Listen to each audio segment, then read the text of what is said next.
सैयदना उमर इब्ने Khattab रज़ी अल्लाह ताला अन्हु का दौर है। सहाबा कराम एक इलाके को फतह करते हैं, वहां का जो गवर्नर था, वहां का जो सुल्तान था, वो गिरफ्तार हो गया, दूसरे मजहब से ताल्लुक रखता था। अस्सलाम वालेकुम रहमतुल्लाहि व बरकातहू। भाइयों, मुफ्ती साहब का टाइटल देख के समझ गए होंगे। चलिए सुनते हैं उनकी तकरीर, हौसला बुलंद होगा और पूरी तकरीर सुन के जाइएगा। चलिए सुनते हैं। अब तुम्हारी मौत होगी, लेकिन मुजाहिदीन इस्लाम थे, हजरत उमर के पास पेश किया, कहा कि इसका क्या करना है। कहा अगर वो इस्लाम में आता है तो उसकी जान बख्श दी जाए। उस बादशाह से कहा गया कि तू अगर ईमान ले आता है तो तुझे तेरी जान भी वापस और तेरा मुल्क और तेरी सल्तनत भी तुझे लौटा दी जाए, तू ही बादशाह, तू ही गवर्नर है। उसने कहा मेरा दीन इतना आसान नहीं है कि मैं बादशाहत लेने के लिए अपना ईमान छोड़ दूं, नहीं हो सकता, नहीं हो सकता। जान से मारने की बात थी। उसने कहा मैं अपना धर्म नहीं बदल सकता। फिर उसके बाद साहबा ने कहा हजरत अमीरुल मोमिनीन से इसका क्या किया जाए। हजरत उमर फारूक ने क्या किया सुनो। कहा उसको कहो कि हम तुम्हें जेल में डाल देंगे। उस बादशाह से कहा गया तो उसने कहा मंजूर है मुझे जेल, लेकिन मैं अपना धर्म नहीं बदल सकता, दीन नहीं बदलूंगा। हजरत उमर ने कहा जेल में डाल दो, और 10 सहाबा को भी उसके साथ जेल में डाल दिया। इनका कोई कसूर नहीं था। 10 सहाबा जवान थे। नौजवानों तवज्जो से सुनो, उस कट्टर दिल बादशाह के साथ जेल में डाल दिए। वो नौजवान सहाबा जेल में थे। उनके वक्त, उनके औकात की पाबंदी, सुबह दोपहर शाम वो अपनी नमाजों के पाबंद, कुरान की तिलावत, नबी पाक सल्लल्लाहु अलैहि वसल्लम की मोहब्बतों वाली सुन्नतें। 8 दिन नहीं गुजरे थे। वो बादशाह इन नौजवानों को बार बार देखता था। पलट करके उसने कहा तुम्हारे अमीरुल मोमिनीन से मुझे मिलना है।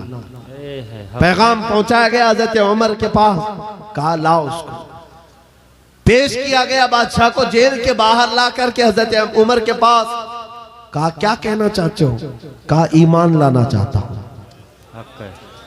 ईमान लाना चाहता हूं। कहा हमने तो इससे कबल तुम्हारे सामने पेशकश रखी थी, क्यों नहीं लाए। उस वक्त तो तुम्हारी सल्तनत भी तुम्हें वापस करने की बात की गई थी, तब भी नहीं लाए। जेल में डालने की बात की गई, तब भी नहीं लाए। वो बादशाह कहता है इस तरह से अगर आप 25 साल भी मुझे जेल में डालते तब भी मैं नहीं बदलता। मुझे ये सख्तियों ने नहीं बदला, आपके इन 10 जवानों ने मेरा दिल बदला। इनके अखलाक और किरदार मैंने देखा, फिर मेरा दिल गवाही देने लगा ये झूठों की जमात नहीं हो सकती। और मैंने इनकी सुबह देखी, इनकी शामें देखी, इनका उठना बैठना, इनकी नमाज, इनकी इबादतें, इनका गिड़गिड़ाना, ये सब देख करके जवानों में मेरा दिल पसीज गया। और फिर दिल ने पुकार करके कहा गुलामों का जब यह हाल है तो फिर आका का हाल क्या है। वाह वाह, बहुत चीज़ाने गिरामी वक़ार।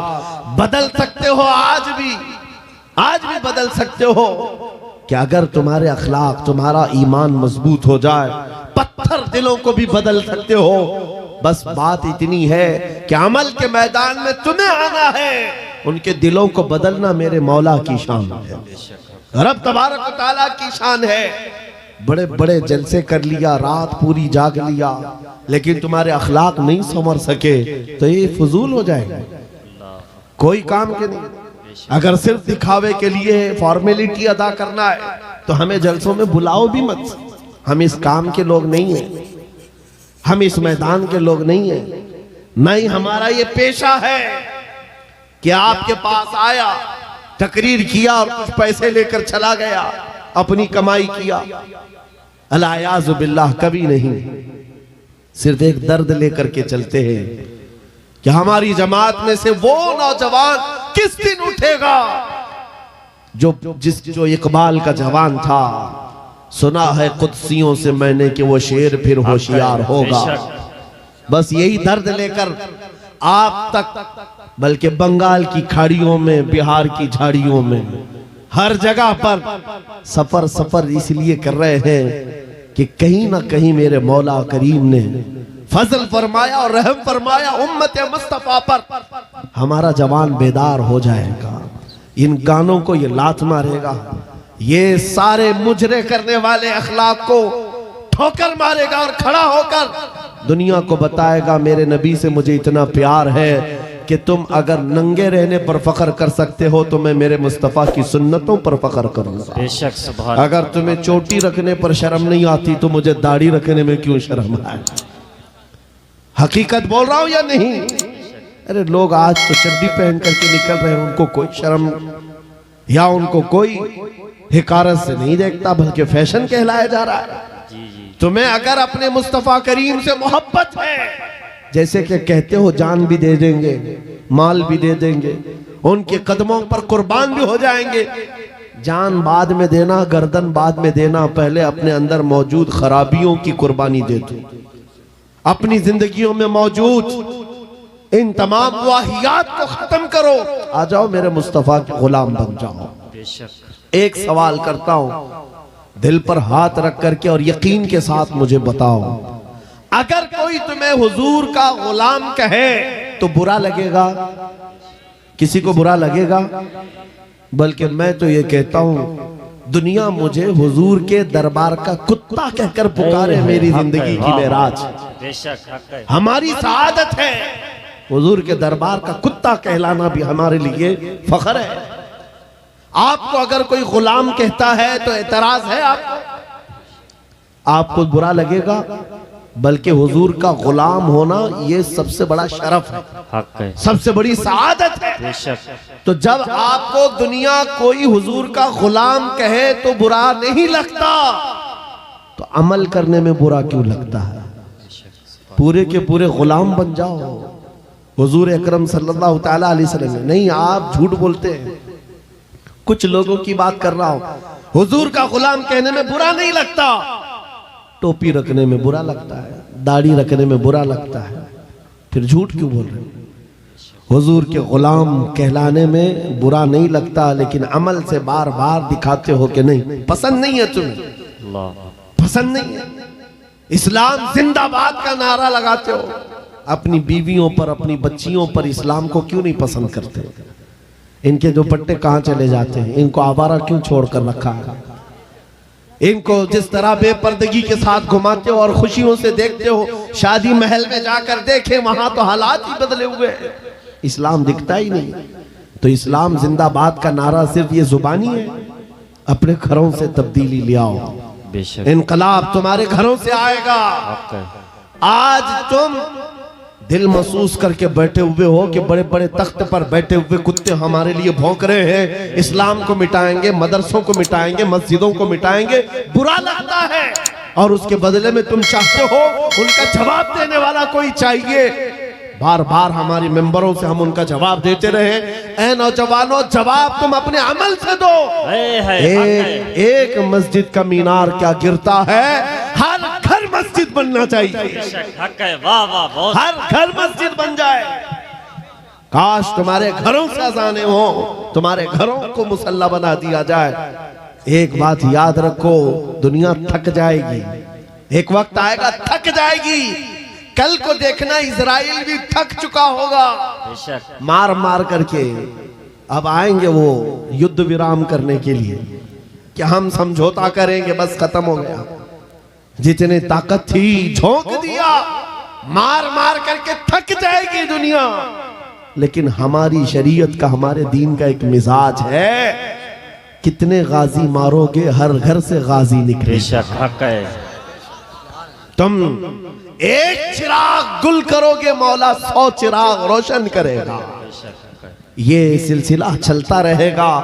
यहाँ पर भी तुम खौफजदा ना रहो, डर के माहौल में ना जियो।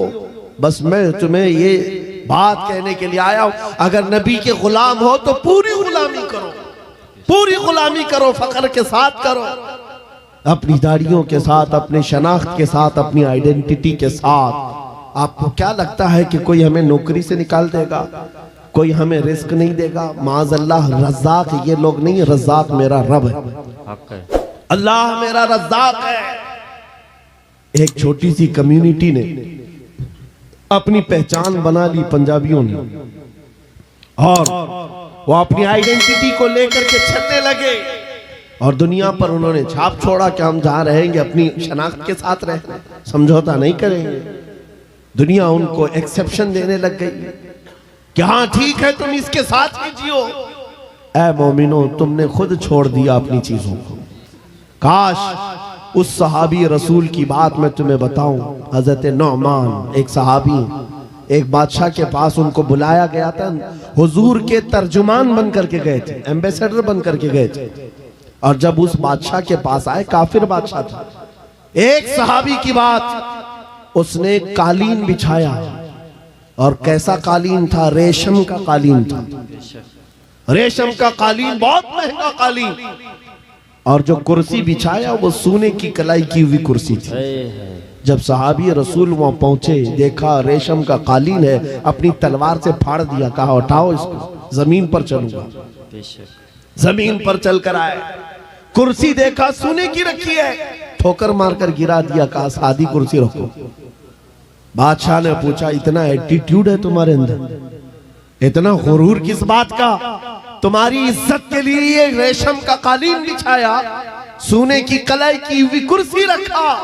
उस साहबी ने कहा, बादशाह ये गुरूर नहीं, ये तकब्बुर नहीं है, मैं मदीने वाले मुस्तफा का गुलाम हूं, जिनका फरमान है कि मर्द के लिए रेशम का इस्तेमाल हराम है, मर्द के लिए सोने का इस्तेमाल हराम है। मैं दुनिया में जहां कहीं रहूंगा, एक सोने की कुर्सी क्या 1000 कुर्सी रखे, मैं ठोकर मार दूंगा। अपना सब कुछ गुंबद खजरा, मेरे नबी से मेरा रिश्ता। उन सहाबा का ये ऐलान था, उनका ये ऐलान था, जहां रहेंगे हम अपनी आइडेंटिटी के साथ रहेंगे। ये नहीं कि तुम जालिमों के बीच में बैठ गए, शराब का दौर चल रहा है, तुम भी उठाए पी लिए, दोस्ती में तुम भटक गए, औबाश अय्याश नौजवानों की दोस्ती में तुमने वहां पर चरस गांजे भी ले लिए। तुम्हें उस वक्त नबी पाक का ख्याल नहीं आया, हुजूर पाक सल्लल्लाहु अलैहि वसल्लम की निस्बत का ख्याल नहीं आया।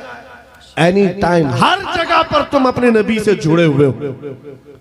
आज ये अहद करके उठो, जिंदगी के जिस शोबे में भी जाऊंगा मैं मदीने वाले आका का गुलाम बन करके जीऊंगा।